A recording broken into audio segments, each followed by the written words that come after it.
ফেব্রুয়ারিতে নির্বাচন দিয়ে এই অন্তর্বর্তী সরকারকে বিদায় নেওয়ার আহ্বান জানিয়েছেন বিপ্লবী ওয়ার্কার্স পার্টির সাধারণ সম্পাদক সাইফুল হক।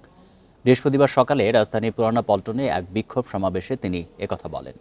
বাংলাদেশের বিপ্লবী ওয়ার্কার্স পার্টি আয়োজিত বিদেশি কোম্পানির হাতে বন্দর দেওয়া যাবে না, জাতীয় স্বার্থের পরিপন্থী টার্মিনাল চুক্তি বাতিল করা সহ নির্বাচনে গণতান্ত্রিক পরিবেশ নিশ্চিত করার দাবিতে বিক্ষোভ সমাবেশে তিনি এসব কথা বলেন।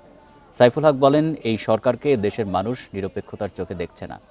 এই সরকার 15 মাস পরেও নিরপেক্ষতার পরীক্ষায় পাশ করতে পারেনি। তিনি বলেন, সরকার গোপনীয়তার সাথে বন্দরকে বিদেশিদের হাতে তুলে দিতে পারে না। এটা দেশের সার্বভৌমত্বের জন্য হুমকি এবং জাতীয় স্বার্থের পরিপন্থী। সমাবেশ শেষে পুরানা পল্টন থেকে একটি বিক্ষোভ মিছিল বের হয়ে জাতীয় প্রেস ক্লাবের সামনে গিয়ে শেষ হয়।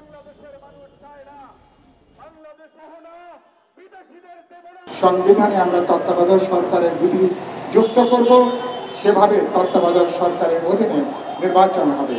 তাড়াহুড়ো করে অতি গোপনীয়তা অবলম্বন করে দুটো বিদেশি কোম্পানির কাছে আজকে বাস্তবে আমাদের সমুদ্র বন্দরকে আজকে তুলে দেওয়ার পায়তারা করা হচ্ছে।